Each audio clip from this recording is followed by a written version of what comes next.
Judges chapter 7, beginning in verse 24. Then Gideon sent messengers throughout all the hill country of Ephraim, saying, "Come down against the Midianites and seize the waters against them, as far as Beth-barah, and also the Jordan." So all the men of Ephraim were called out, and they seized the waters as far as Beth-barah, and also the Jordan. They captured the two captains of Midian, Oreb and Zeb. They killed Oreb at the rock of Oreb, and Zeb they killed at the winepress of Zeb, as they pursued the Midianites. They brought the heads of Oreb and Zeb to Gideon beyond the Jordan. Then the Ephraimites said to him, to Gideon, "What have you done to us, not to call us when you went to fight against the Midianites?" And they upbraided him violently. So he said to them, "What have I done now in comparison with you? Is not the gleaning of the grapes of Ephraim better than the vintage of Abiezer? God has given into your hands the captains of Midian, Oreb and Zeb. What have I been able to do in comparison with you?" When he said this, their anger against him subsided. Then Gideon came to the Jordan and crossed over, he and 300 who were with him, exhausted and famished. So he said to the people of Sukkot, which is another Israelite town, "Please give some loaves of bread to my followers, for they're exhausted, and I am pursuing Zebah and Zalmunna, the kings of Midian." But the officials of Sukkot said, "Do you already have in your possession the hands of Zebah and Zalmunna, that we should give bread to your army?" Gideon replied, "Well then, when the Lord has given Zebah and Zalmunna into my hand, I will trample your flesh on the thorns of the wilderness and on briars." From there he went up to Penuel and made the same request of them. And the people of Penuel answered him as the people of Sukkot had answered. So he said to the people of Penuel, "When I come back victorious, I will break down this tower." Now Zebah and Zalmunna were in Karkor with their army, about 15,000 men, all who were left of the army of the people of the east, for 120,000 men bearing arms had fallen. So Gideon went up by the caravan route east of Nobah and Jogbehah and attacked the army, for the army was off its guard. Zebah and Zalmunna fled, and he pursued them and took the two kings of Midian, Zebah and Zalmunna, and threw all the army into a panic. When Gideon, son of Joash, returned from the battle by the ascent of Heres, he caught a young man, one of the people of Sukkot, and questioned him. And he listed for him the officials and elders of Sukkot, 77 people. Then he came to the people of Sukkot and said, "Here are Zebah and Zalmunna, about whom you taunted me, saying, 'Do you already have in your possession the hands of Zebah and Zalmunna, that we should give bread to your troops who are exhausted?' So he took the elders of the city, and he took thorns of the wilderness and briars, and with them he trampled the people of Sukkot. He also broke down the tower of Penuel and killed the men of the city."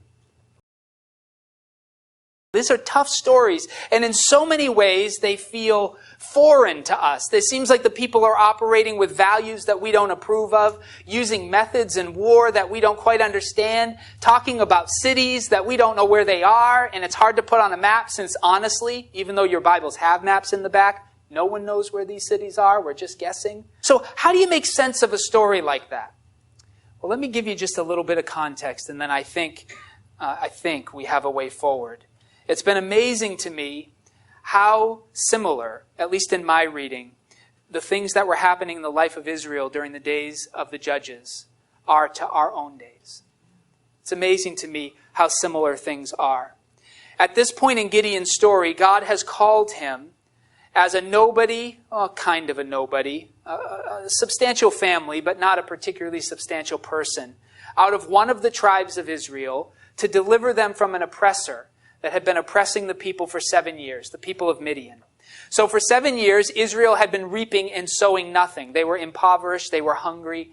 Some of them had done well, like Gideon's family, but because they compromised themselves. And so God called to Gideon and asked him to deliver the people of Israel from the next Midianite raid, which was coming because Gideon was harvesting when God talked to him, which means this is the season of the Midianites. They will be here. As soon as they see us threshing grain, here they'll come with their camels and their tents, and they're going to eat all of our food again. And so God says to Gideon, deliver the people. Do you notice that in this story, Gideon is not fighting so much the Midianites as he is his own people? They're at war against an enemy that has been oppressing them for 7 years, and Gideon can barely get a victory before his own people are turning on him, and he has to fend off enemies from within. And so the title of the sermon today is A Nation Divided. We talk sometimes in the church about the judgment of God coming on people. And we have stories that kind of figure forth our images of those moments. Like the story of Sodom and Gomorrah, when God brings judgment on them by raining down fire from the heavens. Or we think about the Babylonian army coming in and wiping out Israel as God's judgment on his people. Or we think in the book of Acts of God striking dead Ananias and Sapphira because they lie to the apostles. Like that's the kind of stuff we tend to think of when we think of God's judgment. But 2 weeks ago, I wanted to notice that something that happened in the life of Gideon is the more recurrent type of judgment God puts on people and nations throughout history. God, more often than not, judges a people by confusing their thinking. We read the passage from Romans in which Paul argues that that's exactly what God did to non-Jewish nations. And I think the spirit of confusion that is falling on our people is a sign of God's judgment, both inside and outside the church. And so I'm assuming that that is true because I believe it to be true. And now the question is, what do we do? How do we respond in the midst of a time of God's judgment on us? I want to start with Jesus and then work our way back to this passage in Judges. Jesus was accused at one point in his ministry of casting out demons, which is something that he did, by the power of Satan, by the power of the prince of the evil spirits. That somehow Jesus was in cahoots with the spiritual forces of evil, and that's why it looked like he had authority over them. A group of Israelite leaders called the Pharisees accused him of that. And Jesus, in response to that accusation, said this in Matthew chapter 12, verse 25. Jesus said, "Every kingdom divided against itself is laid waste, and no city or house divided against itself will stand." And he goes on to say, if I was working by Satan's power, why would he enable me to attack and defeat his own forces? That doesn't make any sense. Any nation that operated that way would be quick to fall. And that's Jesus' point. But it's that comment of Jesus that every kingdom divided against itself is laid waste, and no city or house divided against itself will stand. Somewhere in that teaching is a critique of the people of Israel. And I think a critique of us in the church in the 21st century. I assume that there are Christians in every denomination of the Orthodox Church of Jesus Christ in the world. I believe there are Christians in every one. I also believe that all of those denominations and traditions are also filled with people who are there but are not really following Jesus. I believe it's a mix in every one. And when I'm talking about the church, I'm talking about that invisible church made up of people from all different kinds of countries, all different kinds of denominations and traditions, Roman Catholics, Greek Orthodox, United Methodist, Lutheran, Presbyterian, Baptist, Church of the Nazarene. If I left somebody out, forgive me, Assemblies, Foursquare. I'm talking about the true and authentic followers of Jesus who have really followed the call that God has laid on their hearts. In every one of those traditions, that's what I'm talking about when I'm talking about the church, whose membership God only knows. A kingdom divided against itself will not stand. But it's hard to critique some of these divisions that I've just talked about, right? Because they seem so reasonable. We've done a lot in the church, and Israel had done a lot in their culture to build nice walls, but built on what? That's our question today. Now, previous judges who lived prior to Gideon, if you've been here for the series, you know some of their names, and later kings of Israel, they generally helped to unite the people of Israel under a banner. And the most effective leaders were unifying leaders. That much is true. But in Gideon's time and under his leadership, the people of Israel were divided. They were not only at war with the Midianites, but they were also competing with one another. When hostility surrounds us, we must show loyalty to one another. According to Jesus, even the spiritual forces of evil know well enough to do that. But Gideon's victory over the Midianite army revealed three essential fractures in the heart of Israel, and I think through those fractures we will see our own fractured heart in the Church of Jesus Christ. They were fractured by envy. They were fractured by inhospitality. And they were fractured by their sense of justice. We're going to begin with envy. So this first point is coming out of chapter 7, verse 24 through chapter 8, verse 3. If you have your Bibles, you want to look there. I'm simply going to read chapter 8, verse 1 to illustrate the point. But point number 1 is this: Israel was divided by envy. Then the Ephraimites said to him, "What have you done to us not to call us when you went to fight against the Midianites?" And they upbraided him violently. So the Midianites have been oppressing Israel for 7 years. This is the 8th year. They're going to come in and take all the crops. And Gideon, who is from the tribe of Manasseh, strikes a decisive victory against the Midianites and sends them flying. And the first other Israelites he meets are the people of Ephraim who said, "Hey, what's the deal? Why weren't we part of this?" It appears that during Gideon's time, the tribe of Ephraim was among the most powerful tribes in Israel, if not the most powerful tribe, and they may very well have been the most powerful. The tabernacle where they did all their worship of Yahweh was kept in the tribe of Ephraim. Deborah, who we talked about a few weeks ago, who's one of the most prolific judges in the time of the judges, she rules over the largest area. She's also ruling from Ephraim. So again, a significant tribe. Later, the prophet Samuel, who the next book of the Bible is named after, would also dwell in the tribe of Ephraim. So this is a significant tribe. The tribe of Ephraim was in the hill country of Israel, which is a very easily defendable area. So they didn't have a lot of attacks from enemies. They weren't one of the tribes that had to fight with enemies right on their doorsteps all the time. So they were relatively safe. All of this comes together to making Ephraim a powerhouse. They want to know why Gideon had embarked on such a pivotal and successful campaign without calling for their aid. And Gideon, you notice he is a crafty politician. He knows his time. He's only able to allay their wrath by taking a huge piece of humble pie and eating it in front of them, and then kind of flattering them. Ephraim, perhaps seeing itself as a leader among the tribes, didn't want victory in Israel that it didn't play a key role in. Gideon was able to allay their concerns by giving them credit for the victory. How often is that the way it is in the church too? We can't celebrate anybody's victory except our own. If we're to stand as a Christian community, we must choose to celebrate victories and successes regardless of our own success or involvement in them. A house divided against itself will not stand. They were divided by envy. They were divided by inhospitality. This is coming from chapter 8, verses 4 through 9. I'm just going to read verse 6. But the officials of Sukkot said, "Do you already have in your possession the hands of Zebah and Zalmunna that we should give bread to your army?" Now they don't want to give food to this army of 300 people that Gideon has who set the Midianites to running. And there are several possible reasons why they didn't want to help, but the text focuses on one. And it's the concern that the outcome of the battle has not yet been determined. And they're afraid of backing the wrong party.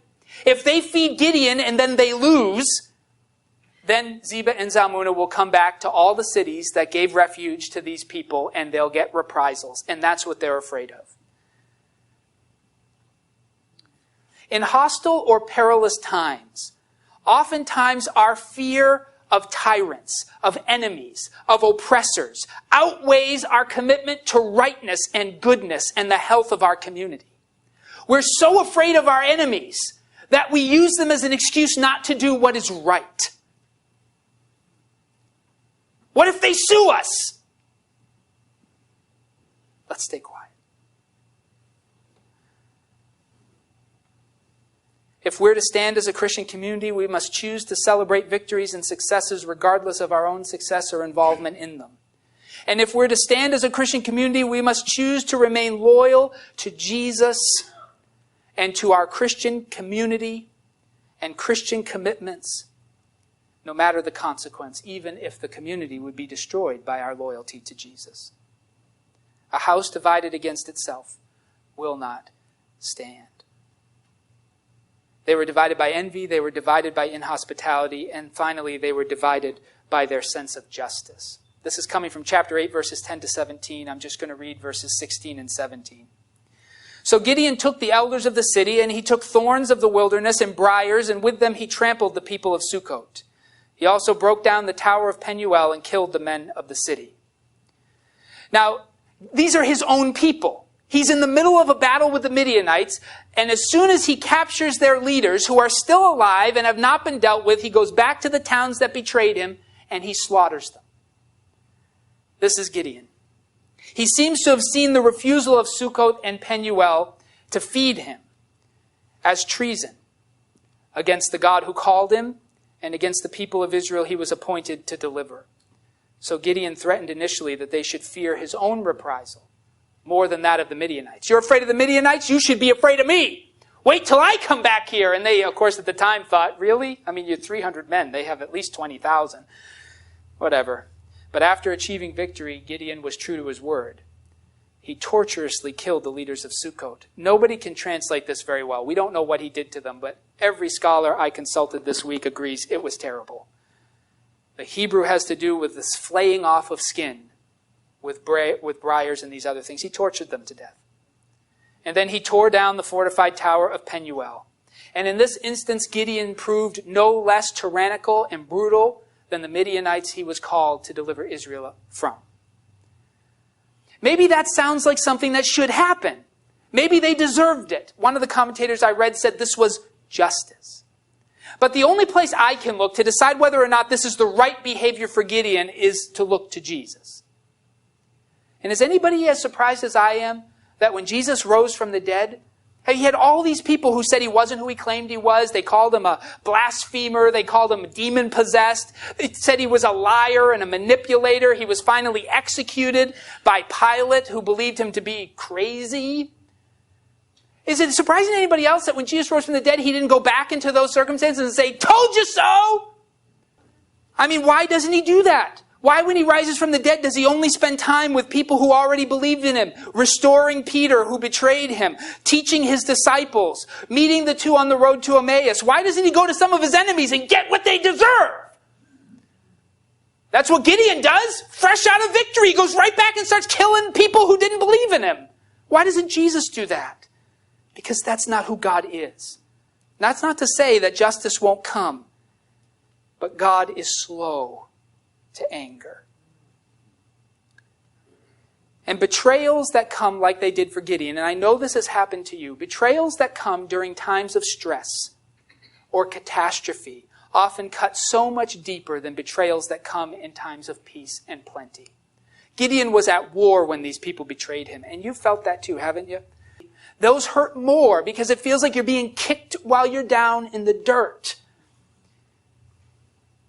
And when we're kicked when we're down, we often thirst for justice. But in those instances, we must choose to put mercy before justice. If we're to stand as a Christian community, we must choose to celebrate victories and successes regardless of our own success or involvement in them. If we're to stand as a Christian community, we must choose to remain loyal to Jesus and our Christian commitments no matter the consequence. If we are to stand as a Christian community, we must choose to put mercy and forgiveness before justice and vengeance. A house divided against itself will not stand. In seasons of God's judgment, we must be united under Jesus' lordship. The church in our world is spread out among all denominations and traditions of the Orthodox Christian Church. There are Christians in every one of those churches, I believe. And the world has been hostile to us and is becoming increasingly hostile in the West. And the divisions and the fracturing and the petty fights that worked when we were the game in town. And everybody submitted to the church's authority. And the goodness of the church was assumed. The stuff that worked then, church, will not work anymore. We must live differently. In seasons of God's judgment, we must be united under Jesus' lordship. There is no more room for compromise of Jesus' teachings in the church. Those who are faithful will follow Jesus. Those who are not will follow their traditions.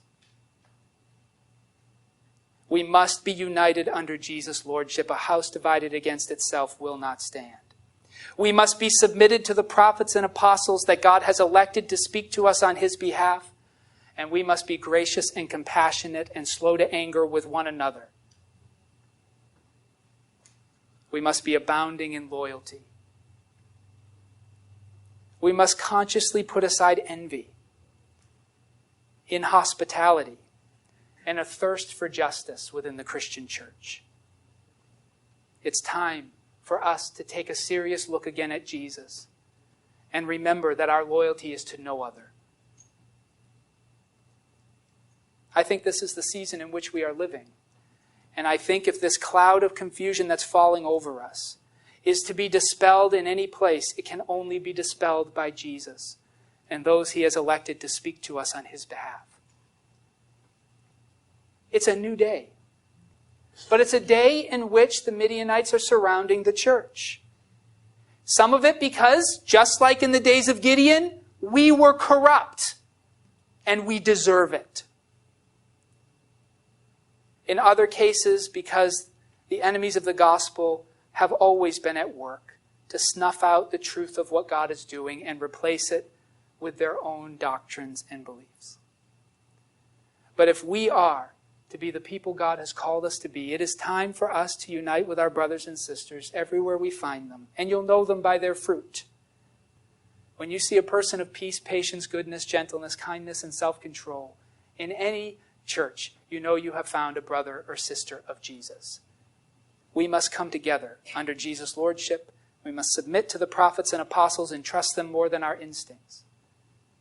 And we must be loyal to one another, patient and willing to give each other a second and a third and a fourth. I don't know, how many did Jesus say? 490 chances? Are you ready?